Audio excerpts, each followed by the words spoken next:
ಇನ್ನು ಬಿಜೆಪಿಯ 18 ಶಾಸಕರ 6 ತಿಂಗಳ ಸಸ್ಪೆಂಡ್ ವಾಪಸ್ ಆಗಲಿದೆಯಾ ಅನ್ನುವಂತಹ ಪ್ರಶ್ನೆಗಳು ಇದೀಗ ಎದುರಾಗ್ತಾ ಇದೆ.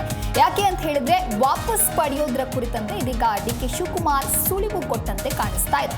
ಹಾಗಾದ್ರೆ ಏನದು ಸುಳಿವು, ಡಿಕೆಶಿ ಏನ್ ಹೇಳಿದ್ದಾರೆ ಅಂತ ನೋಡ್ತಾ ಹೋಗೋದಾದ್ರೆ, ನಮಗೆ ಸಹಾನುಭೂತಿ ಇದೆ, ಸ್ಪೀಕರ್ ಸಭೆಯನ್ನ ಕರೆದಿದ್ದಾರೆ, ಸ್ಪೀಕರ್ ಸಮ್ಮುಖದ ಸಭೆಯಲ್ಲಿ ಏನು ಚರ್ಚೆ ಆಗುತ್ತೆ ಗೊತ್ತಿಲ್ಲ, ಬಿಜೆಪಿ ಅಮಾನತು ಶಾಸಕರ ಪ್ರಸ್ತಾವನೆ ಏನಿದೆಯೋ ಗೊತ್ತಿಲ್ಲ, ಸ್ಪೀಕರ್ ಏನು ತೀರ್ಮಾನವನ್ನ ಮಾಡ್ತಾರೆ ನೋಡೋಣ ಅನ್ನೋದಾಗಿ ಇಲ್ಲಿ ಡಿಕೆಶಿ ಹೇಳಿಕೆಯನ್ನ ಕೊಟ್ಟಿದ್ದಾರೆ.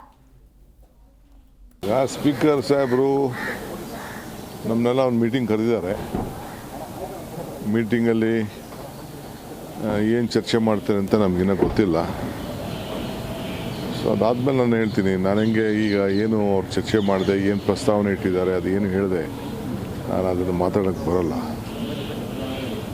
ಸೊ ಅವರ ಅಪೋಸಿಷನ್ ಪಾರ್ಟಿ ಲೀಡರ್ಸ್ ಎಲ್ಲ ಹೋಗಿ ಭೇಟಿ ಮಾಡಿದ್ದಾರೆ, ಮಾತಾಡಿದ್ದಾರೆ. ಸೊ ನೋಡೋಣ, ನಮ್ಮದೇನು ಸಹಾನುಭೂತಿಯಿಂದ ಇದ್ದೀವಿ, ನಮ್ಮ ಸರ್ಕಾರದ ಏನದ್ರಲ್ಲೇನು ಭಾಗಿ ಇಲ್ಲ.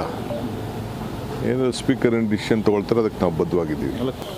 ಸ್ಪೀಕರ್ ಸಾಹೇಬರು ನಮ್ಮನ್ನೆಲ್ಲ ಒಂದು ಮೀಟಿಂಗ್ ಕರೆದಿದ್ದಾರೆ. ಮೀಟಿಂಗಲ್ಲಿ ಏನು ಚರ್ಚೆ ಮಾಡ್ತಾರೆ ಅಂತ ನಮಗಿನ್ನ ಗೊತ್ತಿಲ್ಲ.